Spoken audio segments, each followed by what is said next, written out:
Bonjour, mesdames et messieurs. C'est Normand Pinard à cette conférence du mercredi le 15 juin. Donc aujourd'hui, je vais aborder comme thème le moment présent. C'est investir dans son éternité. Alors, ce que j'entends par...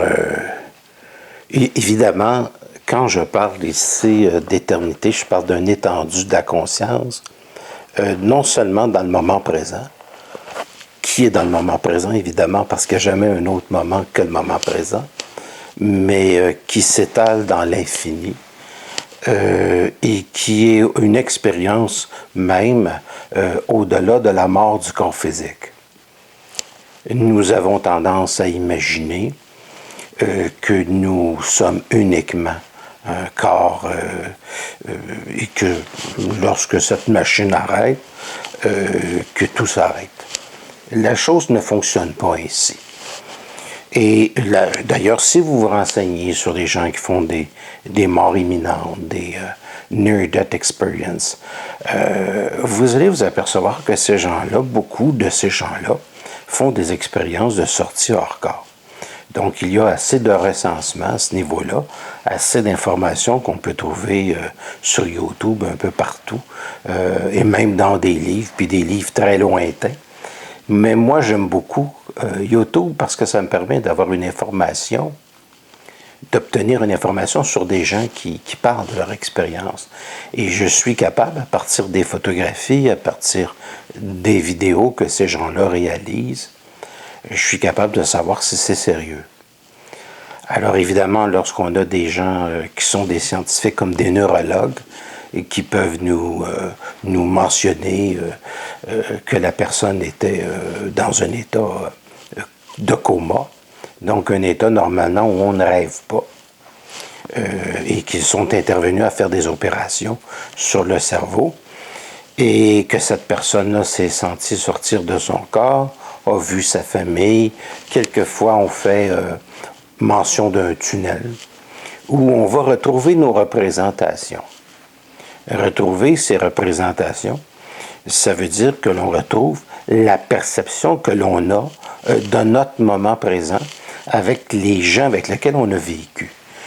Donc, c'est sûr que les formes que nous donnons à tous les jours, c'est-à-dire notre perception, s'étalent dans notre éternité, c'est-à-dire dans un maintenant et un état d'être, un peu comme les rêves. On ne rêve pas aux parents des voisins. On ne rêve pas aux parents des autres. On fait souvent des rêves avec nos parents, avec notre famille. On ne rêve pas à l'enfance de quelqu'un d'autre. On rêve à notre enfance, à nos représentations, à notre propre vécu. Donc, il y a ici une question que l'on s'étale dans le temps et que l'on vit à travers des perceptions qui surgissent de notre monde. Et quand je dis nos perceptions, je dis qu'il y a probablement autant de perceptions de la réalité qu'il y a des individus pour vivre une réalité. Autrement dit, vivre, c'est percevoir. C'est se donner le monde à travers l'expérience du vivant, de l'entendement des sens. Il y a cependant un certain collectivisme dans cette réalité, un collectivisme qui va nous permettre d'interpréter le réel à un niveau où on peut communiquer avec les autres, à un niveau où il y a comme une sorte d'entente collective pour dire que l'herbe est verte et les murs d'une maison sont blancs ou bleus, ou de couleur brique, ou rose. Ça dépend de quel pays dans lequel on vit. Il est bien entendu que les perceptions que l'on va avoir en Europe ne sont pas tout à fait les mêmes de celles qu'on va percevoir en Amérique. Ce sont des perceptions qui sont différentes. Ce sont des perceptions qui se modifient. Parce que nous sommes des créateurs. Percevoir le monde, c'est se donner le monde. C'est l'interpréter. Percevoir le monde, c'est le prendre avec soi. Donc, c'est un langage. Percevoir le monde, c'est le comprendre à travers une expérience qui va nous permettre d'avoir une communication avec les autres. Mais il arrive un temps, par la méditation, que certains d'entre vous peuvent faire, où vous allez vous retrouver avec vous-même pour modifier la perception du monde. Évidemment, je ne parle pas ici des drogues que certaines personnes prennent pour percevoir le monde différemment. Je parle réellement d'un travail personnel qui s'effectue avec la conscientisation et qui nous permet d'interpréter le réel dans un sens qui est différent, plus facile. Il n'y a pas juste ça qui est intéressant ici. Non seulement nous percevons le monde, mais il s'ajuste à nos pensées. C'est-à-dire que la perception existe en fonction de non seulement je me donne le monde, mais en même temps je le modifie. Donc percevoir, c'est pas juste prendre, c'est aussi créer. Et c'est la raison pour laquelle il y a de la synchronicité. C'est-à-dire que nous nous donnons une réalité. Et que la réalité n'est pas quelque chose qui fait juste passer, auquel on n'y peut rien. La réalité, c'est quelque chose qui se modifie en fonction d'un voir sur lequel on peut agir et que l'on peut modifier. Donc, il y a le perçu, le percevoir, une réalité qui se donne à nous et que l'on peut modifier et qu'on peut pressentir. La voyance, d'ailleurs, c'est ça. Beaucoup de gens viennent me voir et me demandent comment vous faites. Je perçois le monde à partir des photographies. C'est une question de perception extrasensorielle. Plus tard, on va comprendre que c'est probablement des perceptions qui n'ont rien d'extra, mais qui sont sensorielles chez les individus qui ont atteint une certaine conscience. Donc, c'est un investissement au niveau de l'éternité. Il ne faut pas oublier que percevoir les choses, de la manière qu'on se perçoit, c'est aussi investir dans l'infini qui nous entoure. Et on repart avec nos valises, ou plutôt, je dirais, on continue avec nos valises. Lorsque quelqu'un décède et sort de la perception de ce monde pour entrer dans sa perception réelle de son être infini, immortel, immanent, glorieux, lumineux, totalement intelligent, livré à son infini. Donc, c'est une expérience qui est vraiment extraordinaire, qui est vraiment fantastique. La majorité des gens ne vivent pas la compréhension de ces choses-là parce qu'ils croient uniquement que le monde est matériel et qu'ils habitent un corps physique. Il y a seulement des individus qui ont fait certaines expériences de sortie du corps, qui peuvent en faire l'expérience et que ça change complètement leur vie. Et ça change complètement leur vie parce qu'ils ne pouvaient pas arriver à imaginer que le monde était si vaste et que nous étions aussi infinis. Et nous vivons dans un univers infini. Voyez-vous, l'univers est quelque chose qui n'arrête pas. Nous non plus. Il ne faut pas oublier que nous sommes en même temps le produit de cet univers. et que cet univers-là ne meurt pas. Il peut se modifier, mais il est éternel. Et nous en sommes les fils, les filles de cet infini que nous pouvons observer lorsque nous regardons les étoiles, que nous pouvons observer lorsque nous regardons un jardin qui est extraordinaire, que nous pouvons observer lorsque nous regardons le monde. Nous pouvons voir des milliers de personnes. Et pourtant, les gens perçoivent, et nous perçoivent d'une manière qui est parfois extrêmement différente de ce que nous pouvons même imaginer pour nous-mêmes. Donc, ce sont des perceptions des autres. Nous avons à composer avec le regard des autres, avec la perception des autres, et que lorsque l'on est soi-même, évidemment, on ne peut pas être concerné par la perception des autres. Parce que ce qui appartient aux autres ne nous appartient pas. C'est comme quelqu'un qui nous dit « je t'aime ». C'est bien, c'est mieux ça que d'être détesté, mais c'est pas notre affaire. Parce que c'est la perception de l'autre. C'est toujours mieux ça que de se faire dire « je te déteste ». Ça, c'est sûr que c'est pas mal plus intéressant. Mais il en demeure pour moi que les deux sont des perceptions, même si elles sont différentes. Ce sont des regards.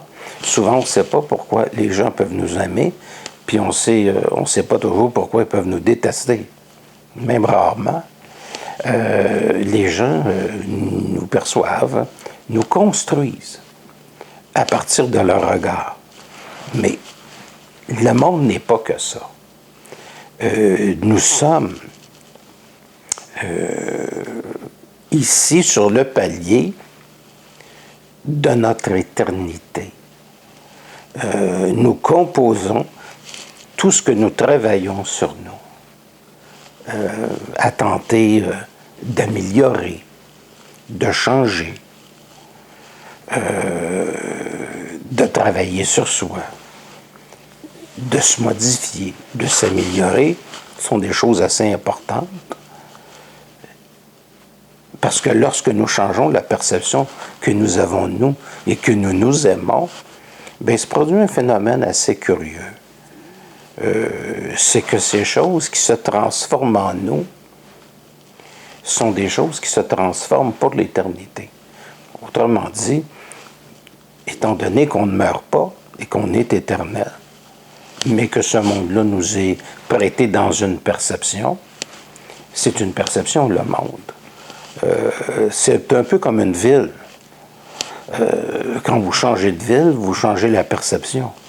Si vous vivez dans un climat que c'est l'hiver, comme celui que nous avons au Québec, au Canada, il est évident que lorsque vous arrivez dans un pays où c'est très chaud avec des palmiers, la perception change. Elle est différente. La mentalité, la communication avec le monde se modifie également.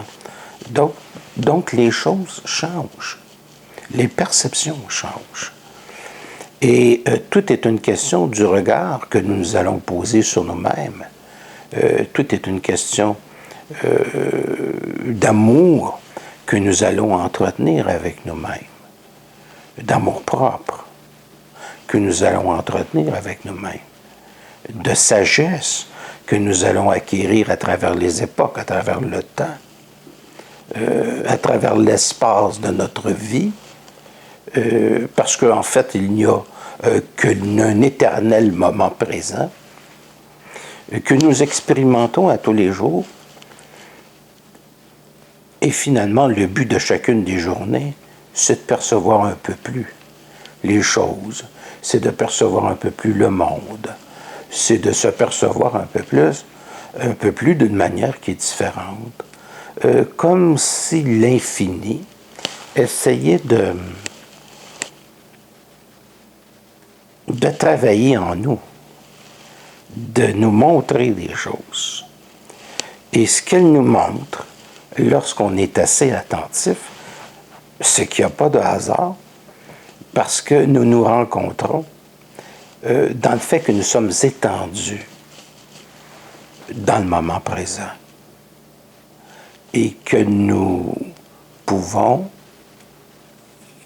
toucher le monde à distance par nos pensées et qu'il s'établit dans le monde une télépathie. Donc, nous ne sommes pas matériels, mais nous sommes à la fois composés de matière, j'en conviens. Il y a donc une dimension matérielle, mais il y a une dimension d'infinité qui s'étend dans l'éternité. Donc, nous sommes avant notre vie. Et c'est la raison pour laquelle nous sommes vivants. Et il est la même chose pour probablement la grande majorité des animaux. Ils sont avant. Ils viennent au monde pour répondre pour les animaux, à leur programmation. Puis beaucoup d'êtres humains aussi viennent au monde pour répondre à leur programmation. Mais lorsqu'on est évolué et qu'on a vécu suffisamment de vie, soit dans ce plan-ci ou sur une autre planète, peu importe, il y en a qui peuvent avoir été dauphins longtemps, d'autres ont été requins longtemps, d'autres ont été singes longtemps, puis à un moment donné, on devient assez sophistiqué pour installer une conscientisation qui se soustrait du monde animal, du monde minéral, du monde animal, même des végétaux. On se soustrait de ce monde-là pour devenir une conscience. Mais c'est pas parce qu'on est un être humain qu'on est nécessairement très évolué. Parce qu'il y a des âmes qui sont très jeunes, puis il y a des âmes qui sont extrêmement expérimentées. Donc, il y en a vu d'autres. Et parce que lorsqu'on peut vous dire ces choses, lorsque je peux vous les dire, et que je savais qu'à l'âge de 15 ans, j'étais très intéressé par la compréhension de ces choses-là, de comprendre le sens de la vie, c'est parce qu'il y avait suffisamment d'expérience avant pour pouvoir prendre un moment d'année position. Donc, on ne devient pas spirituel. On l'a à la naissance. Pour plusieurs de ceux qui ont fait le travail, plusieurs d'entre nous. Et le reste de notre vie consiste à enseigner ce que l'on sait, ce que l'on a expérimenté, ce qui nous fait dire ces choses, puis pour d'autres, les écrire. Il y a des gens qui ont écrit des choses extraordinaires. Vous avez certainement lu beaucoup de livres, pour certains d'entre vous. Et il y a des gens qui ont mis sur papier leur vécu à travers la sagesse. Ça peut être la philosophie, ça peut être des expériences mystiques, autant chez les hindous que dans la philosophie, chez la philosophie allemande. Donc, tout ça est une expérience de percevoir le monde, de le comprendre, de l'interpréter, de le penser. Nous sommes pensés par les autres et nous pensons le monde par nous-mêmes. Donc, nous percevons et nous sommes perçus. Et ce que les autres perçoivent de nous ne nous concerne pas. La seule chose ici qui est importante, qui est axée sur ce qui est éternel en nous, c'est ce que nous percevons. Le « je » est donc extrêmement important.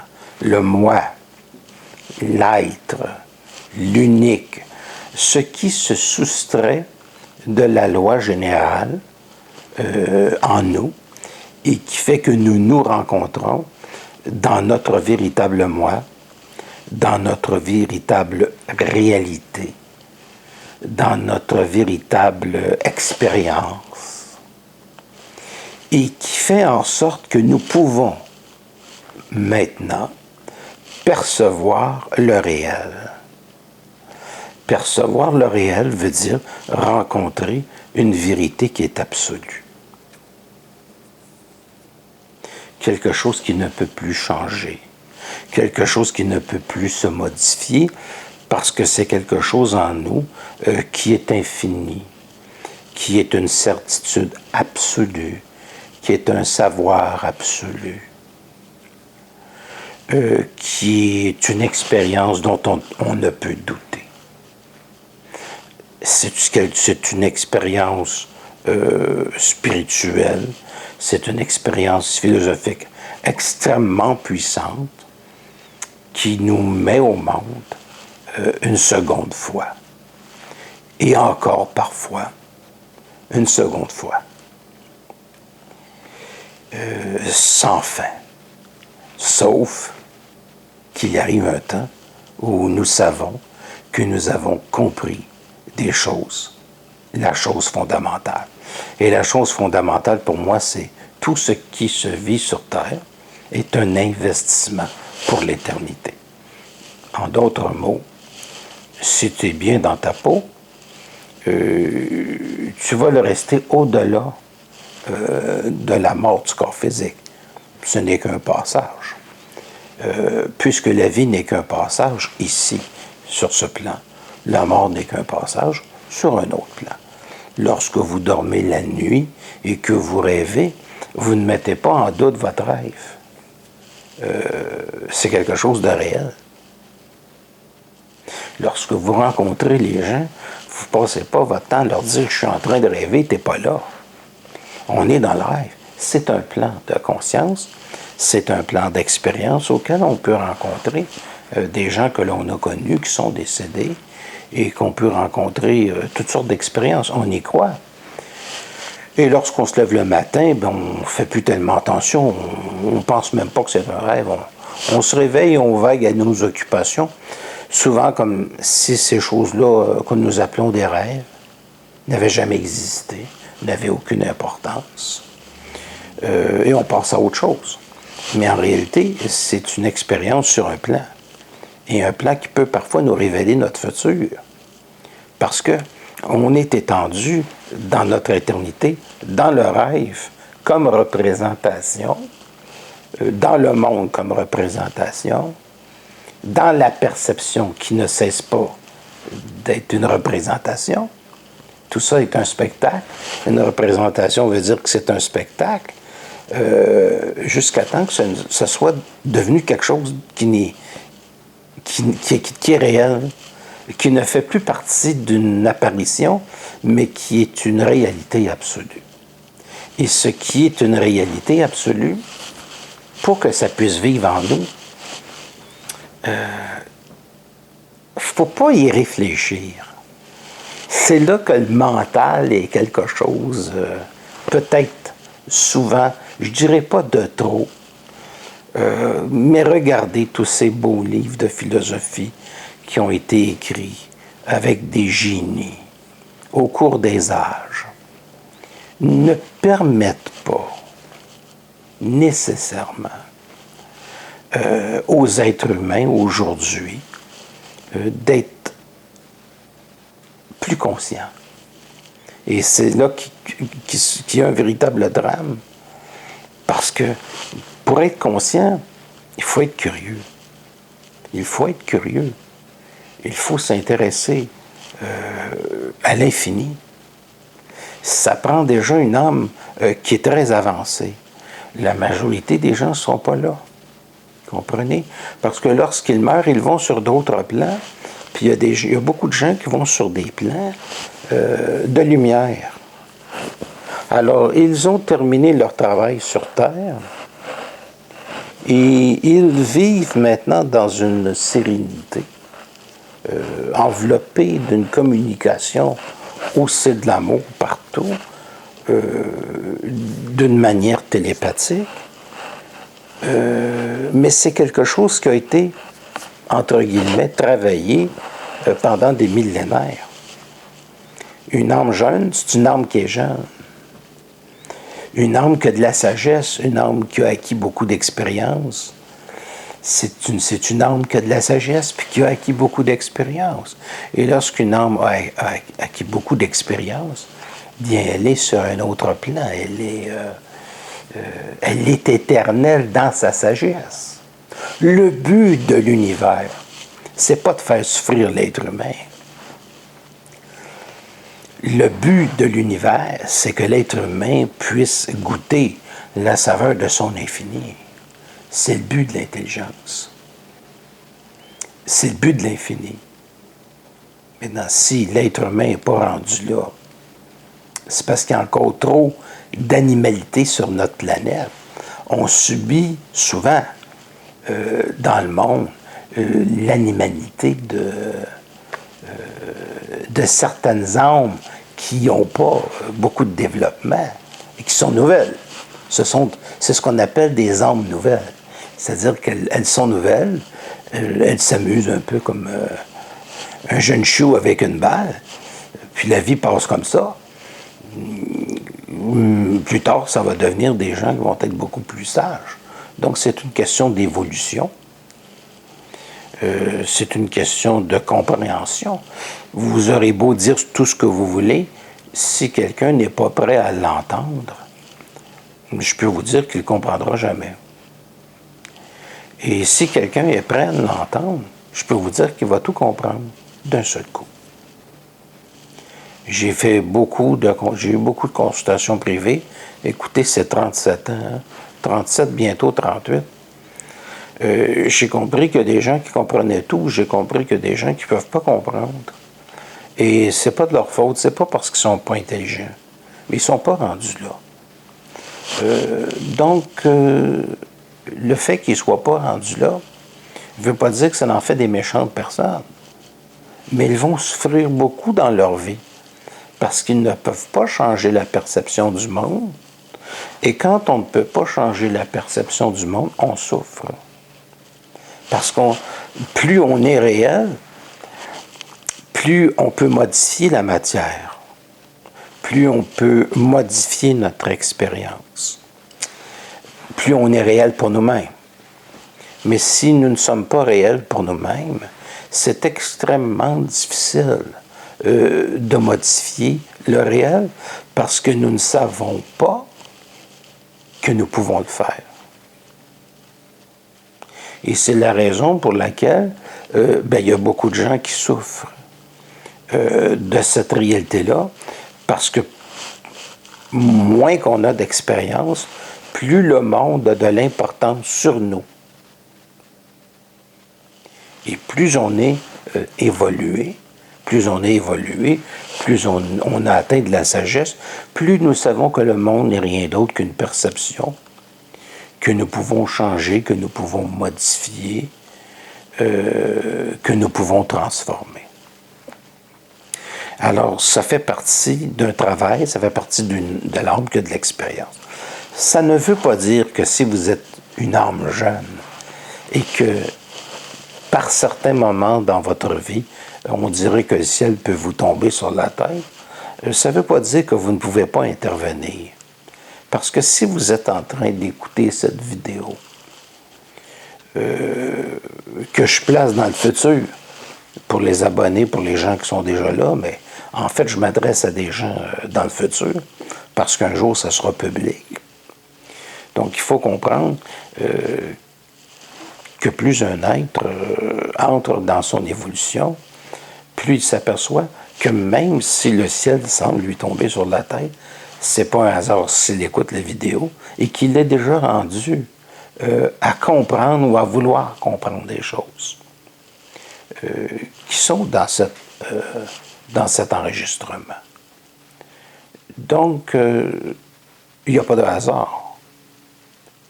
On ne me perçoit pas par hasard. On me perçoit parce que je suis déjà une partie de la conscience de celui qui m'observe. Si vous percevez ce que je suis en train de vous dire ou que vous essayez de le faire, je ne peux pas dire que c'est une conférence qui est très difficile, mais c'est comme ça que ça fonctionne. Si déjà vous êtes là et que vous me percevez, c'est parce qu'il y a déjà quelque chose en vous de prêt. Il y a déjà quelque chose en vous de rendu.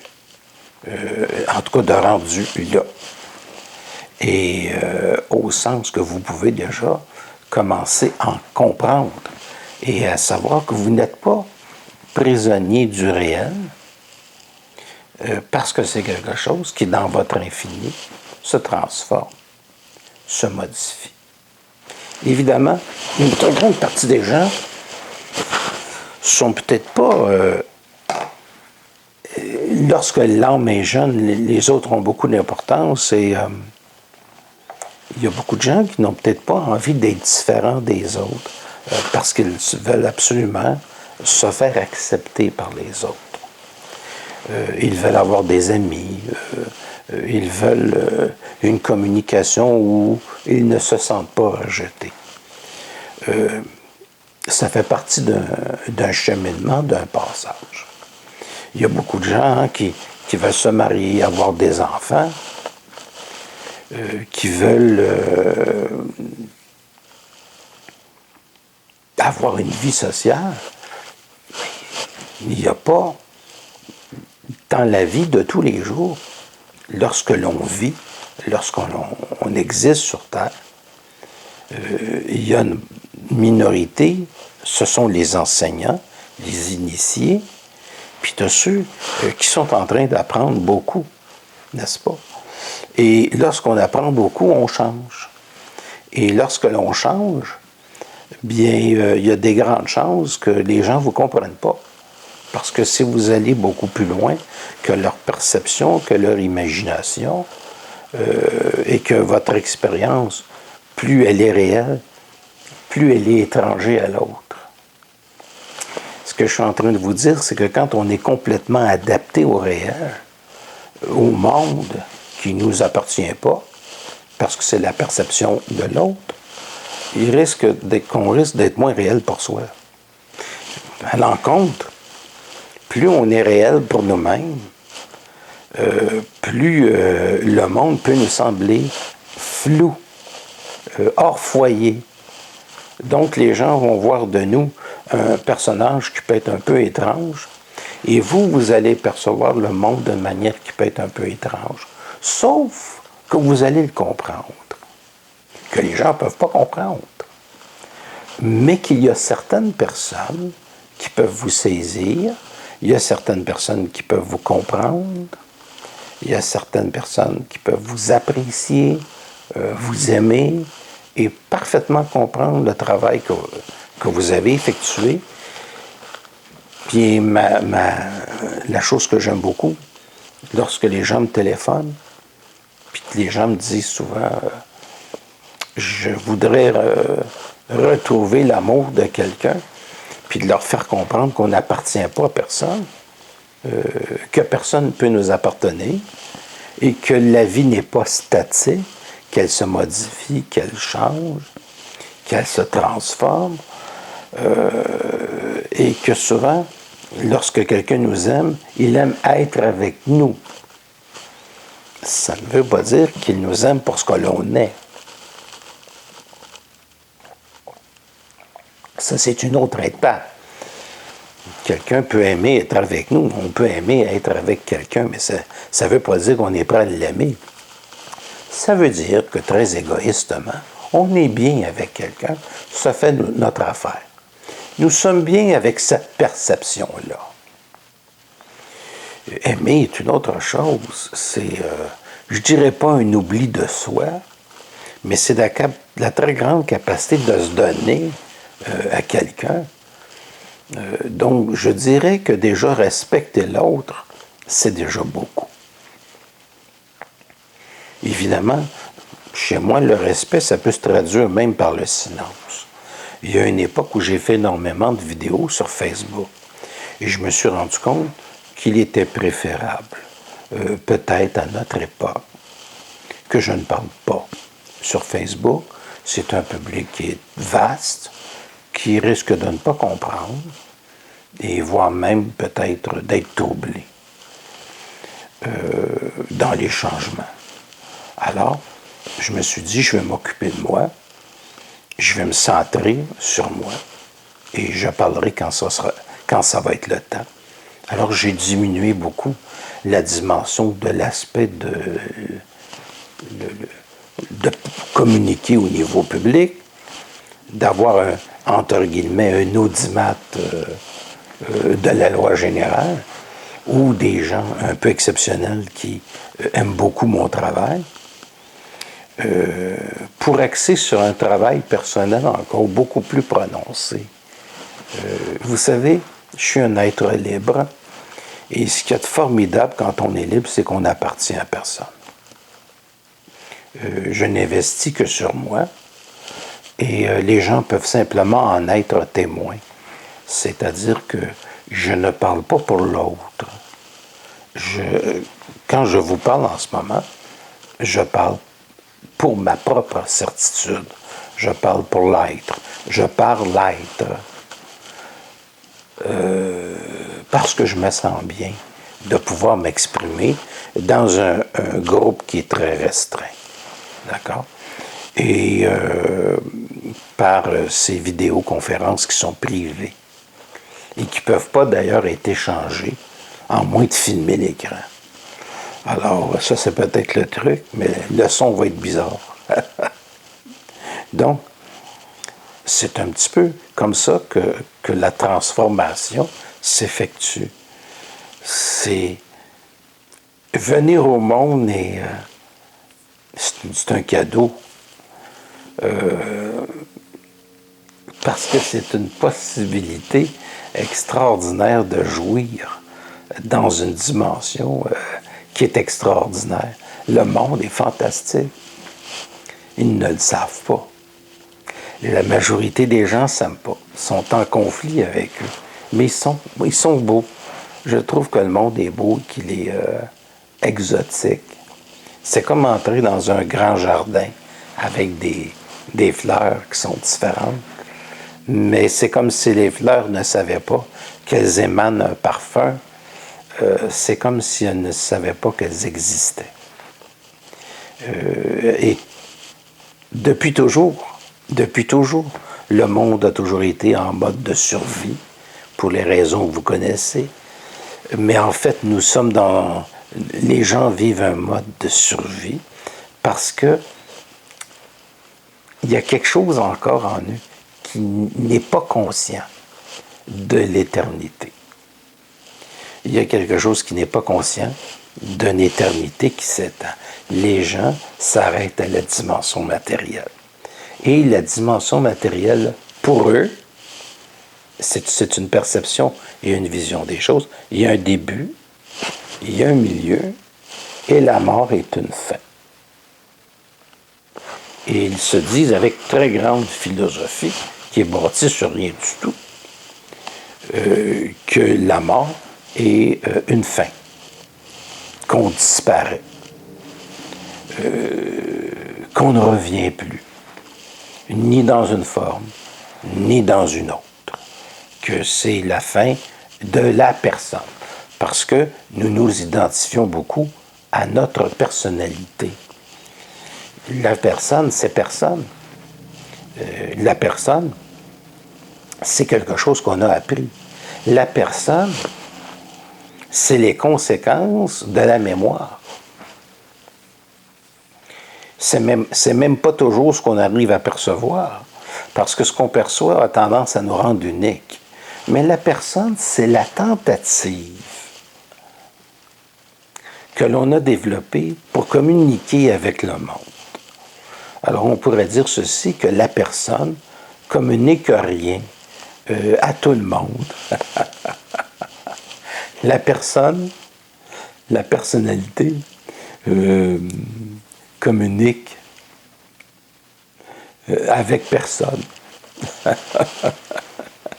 C'est pas l'être.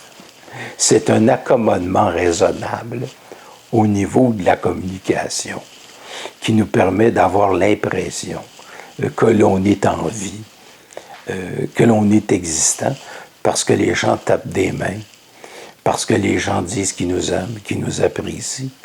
Mais, vous savez, vous aurez beau donner des spectacles avec 100 000 personnes, lorsque le spectacle est arrêté, vous êtes tout seul.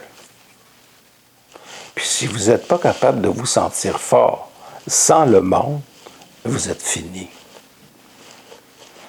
Vous êtes fait.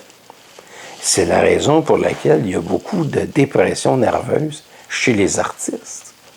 parce qu'ils vivent des choses qui sont extraordinaires.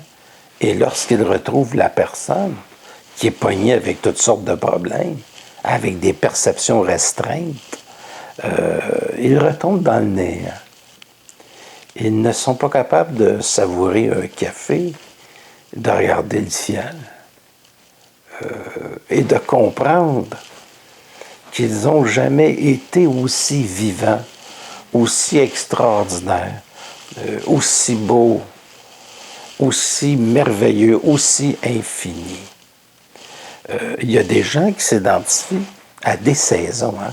Il y a des gens qui aiment beaucoup l'été. Puis quand l'hiver arrive, c'est comme s'ils mouraient. Alors que des gens qui commencent à faire du ski et qui s'amusent énormément et qui rient parce ils ont une très grande disponibilité. Eux, ils ont une très grande disponibilité et eux savent quoi faire l'hiver. Ça ne s'arrête pas là. Même en février et même en janvier. Et on est pourtant au mois de juin avec des journées très longues, que je vous dis ça. Il y en demeure pas moins que des très belles journées ensoleillées pareil. Et que les paysages d'hiver sont féeriques. Alors, tout est une question de perception. Tout est une question de nos pensées. Puis vous avez le devoir de les modifier pour 2 raisons. La principale, c'est que ça change le monde. Percevoir, c'est travailler sur le monde. Percevoir, c'est nos pensées sont magiques. Ils peuvent changer la perception du monde. Et lorsque la perception du monde est changée, le monde change. Et les gens sont obligés, qu'ils veulent ou pas, de s'adapter à nous. Et si vous comprenez bien ce que je suis en train de vous dire, vous allez commencer à voir où se situe l'infini. On ne peut pas vivre quelque chose aussi extraordinaire. On ne peut pas vivre dans un univers aussi vaste. Les gens ne comprennent pas du tout l'infini, ce que ça implique. Et on ne peut pas vivre dans un monde aussi vaste, aussi extraordinaire et aussi merveilleux, puis ça s'arrête. Étiez-vous arrêté avant votre naissance? En quelle année vous êtes venu au monde? Enlevez donc 5 ans ou 1 an. Enlevez-en 2 si vous voulez. Vous étiez où?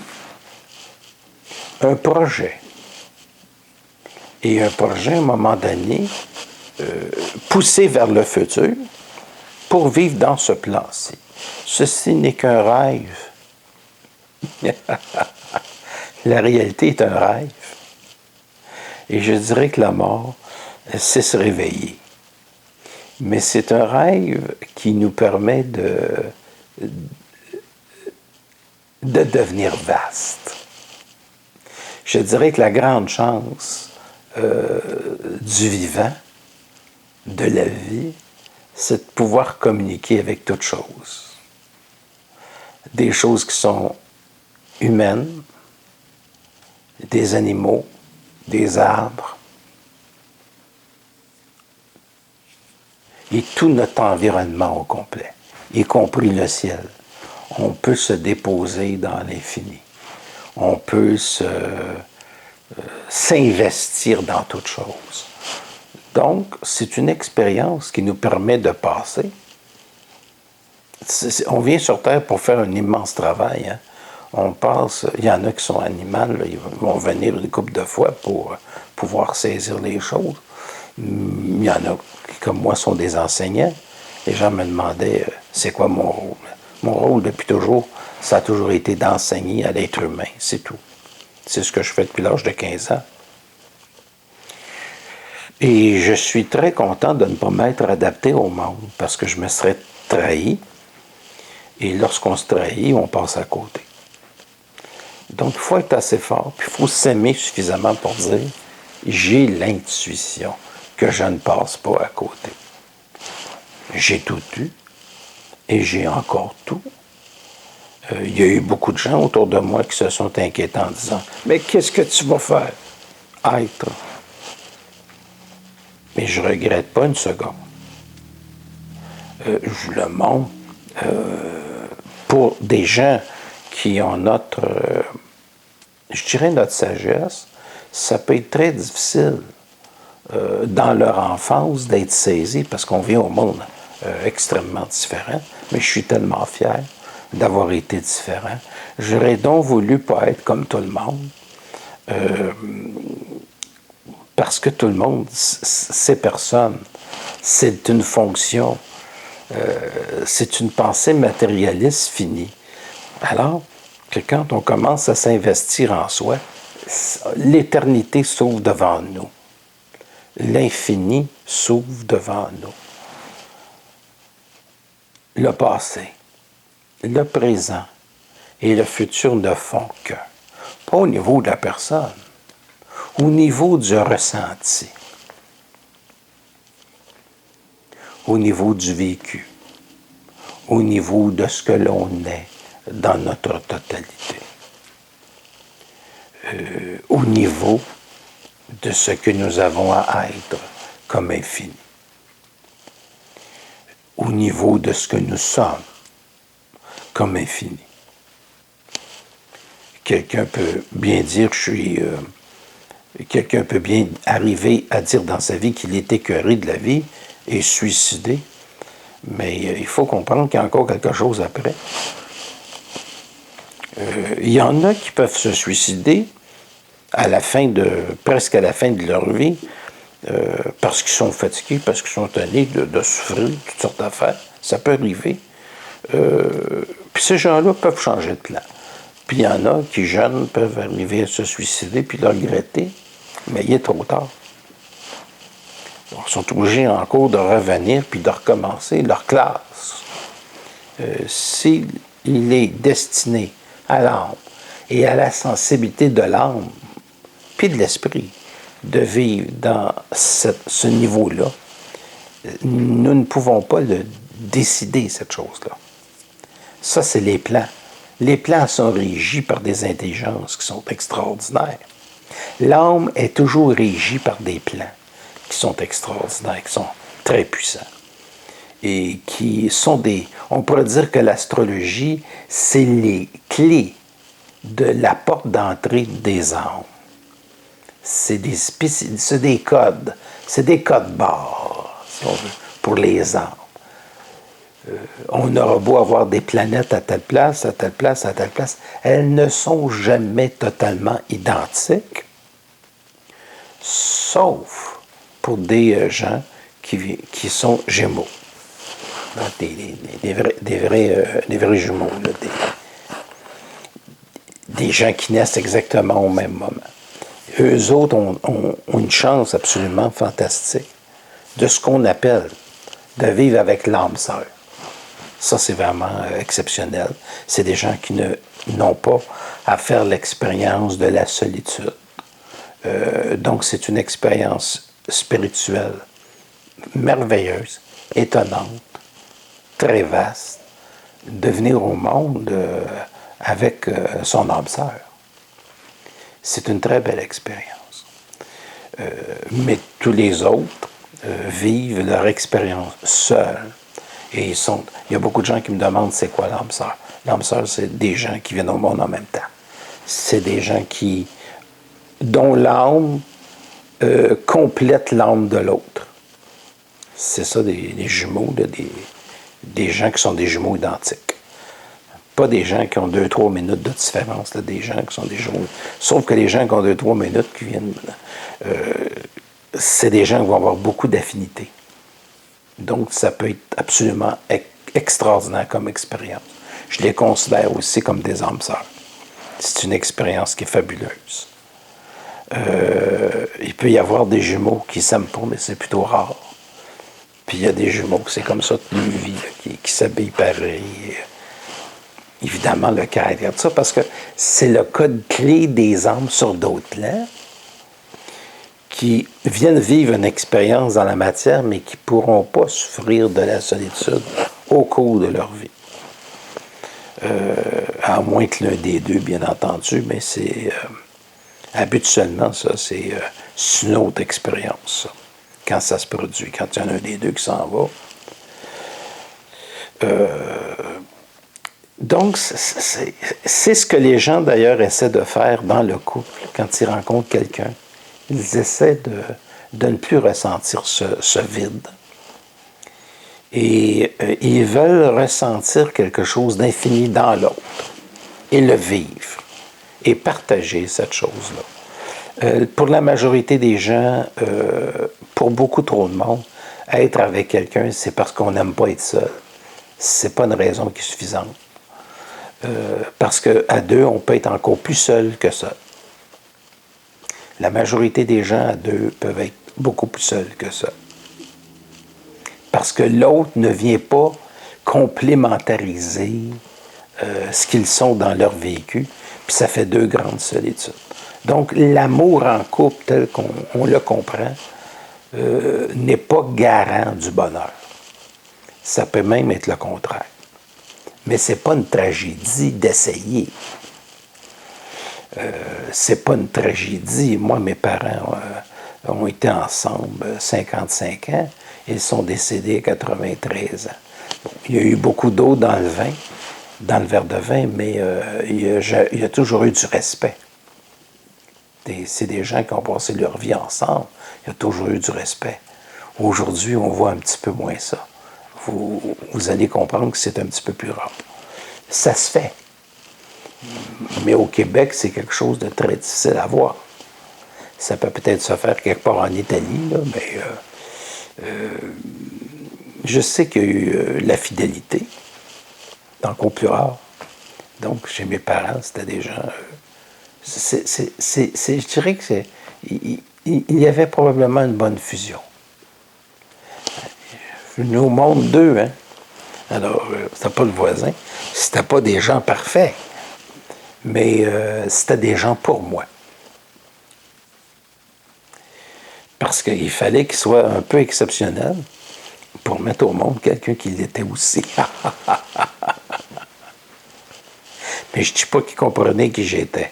C'était pas leur fonction de me chérir ou de comprendre que je suis, parce que ce que je suis, parce que ce que j'avais à vivre, je devais complètement me détacher de l'expérience humaine pour confirmer assez puissamment mon identité, pour posséder la certitude de mon intelligence dans ma solitude.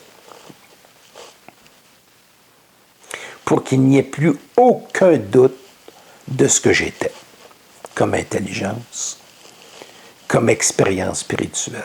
Donc, je ne devais pas, dans cette vie, avoir l'appui de la loi générale. Je ne pouvais pas. Parce que je devais aller chercher dans le plus profond de moi, rester authentique, ne jamais me trahir, c'est-à-dire pas essayer de m'adapter pour me faire aimer. Me faire adapter, c'est comme se faire adopter. Les gens n'avaient pas à me comprendre, c'était très bien ici. Moi, j'avais à me comprendre et j'ai toujours suivi mon éternité.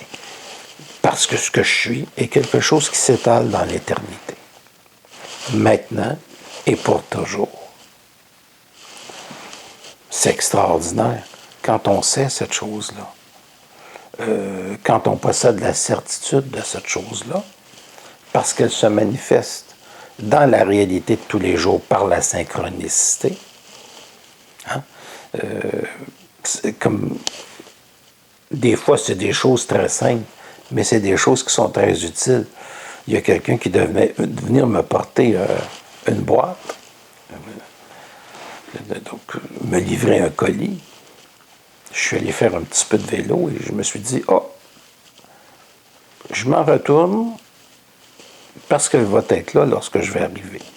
Comme de fait, le camion de livraison était devant la porte et la personne me téléphonait au moment où j'ouvrais la porte. Puis Puis je lui dis, vous êtes où? Elle me dit, je suis en face, monsieur, dans le camion. Alors, je vis continuellement en symbiose avec le réel. Et c'est quelque chose de fantastique.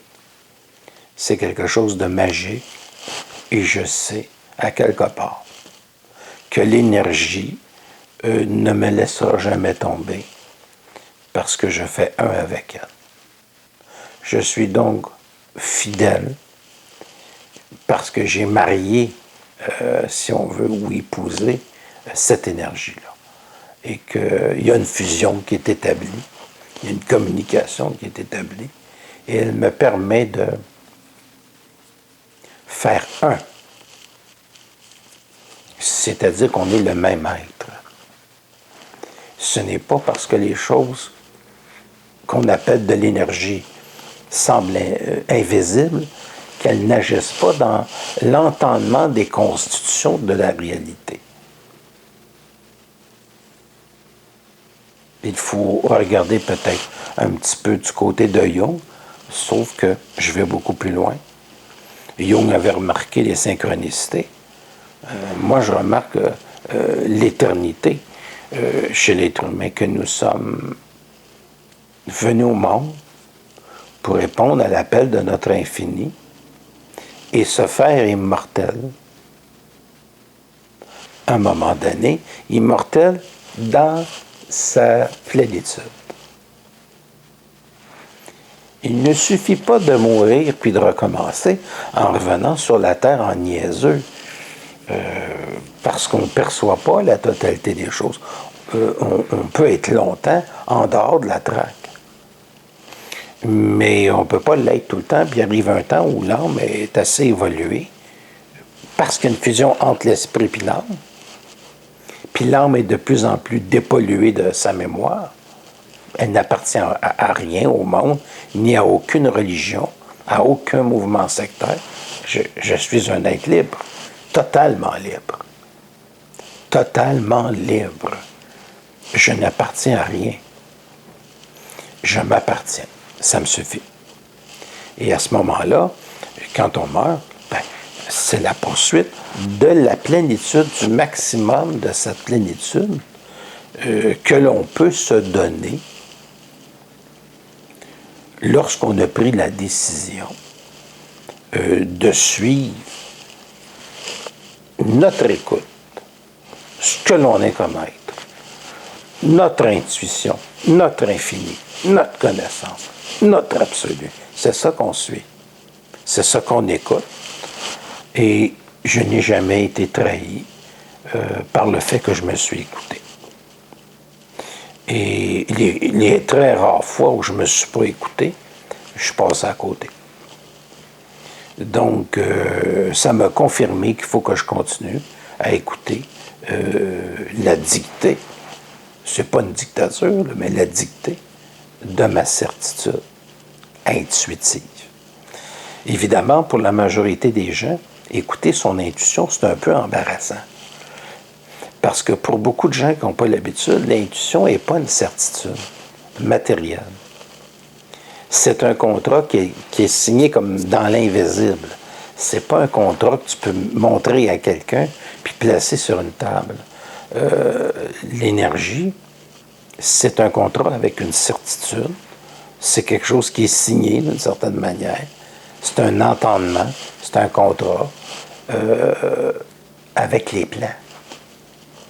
Puis ça, c'est une certitude. Puis de la manière qu'ils vont te montrer ça, ils vont te le montrer dans ton vécu.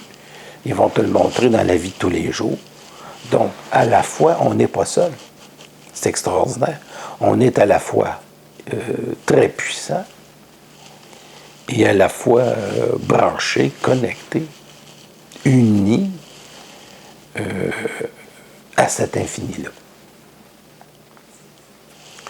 Donc, j'engage ici à vous faire comprendre qu'il n'y a pas de mort. Il n'y en a jamais eu pour personne. Nous appartenons à l'univers et l'univers n'est pas quelque chose qui se tue. C'est quelque chose qui se transforme.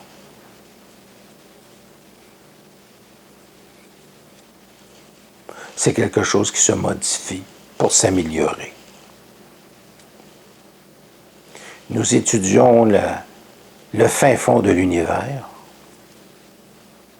et nous nous rendons compte que s'il n'y avait pas de supernova, s'il n'y avait même pas de trou noir, on ne pourrait même pas exister. Alors, c'est l'agencement de la transformation de la matière, des matériaux, qui nous permettent de vivre sur ce plan, qu'on peut transformer en merveilleux à la condition de changer nos pensées. De changer les pensées que nous avons envers nous, c'est changer les pensées que nous avons également envers les autres.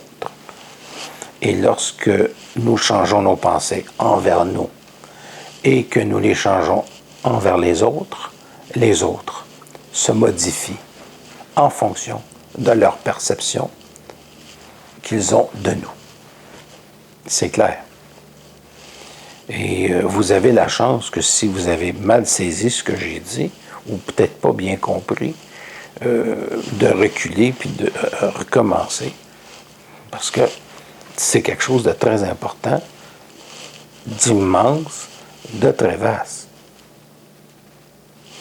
Il y en a qui vont me dire, oui, mais il n'y a rien après. Je vais vous répondre. Il n'y avait pourtant pas grand-chose avant, 2 ans ou 1 an avant votre naissance. Vous étiez totalement inexistant. Si ça va au niveau de la matière, si vous voulez comprendre les choses comme ayant un début, un milieu puis une fin, il faut comprendre. Il y a toujours un moment présent. Vous êtes toujours dans la vie. Parce que même quand vous n'étiez pas dans la vie, avant de naître, vous étiez déjà dans la vie. Vous étiez déjà dans l'éternité fondamentale de toutes les réalités. Et s'il vous plaît, si vous n'aimez pas votre vie, changez-la. C'est juste une question de pensée, de perspective, améliorer votre qualité de perception en vous aimant personnellement, inconditionnellement. Parce que si vous cherchez des conditions dans votre vie, vous allez la trouver extrêmement difficile, extrêmement pénible. Je crois que le bonheur, c'est lorsqu'il n'y a plus de conditions. Ce ne sera pas une longue conférence. Et je vous souhaite de vivre éternellement autant de joie que je me donne à vivre présentement. Je vous salue. Je vous dis à la prochaine.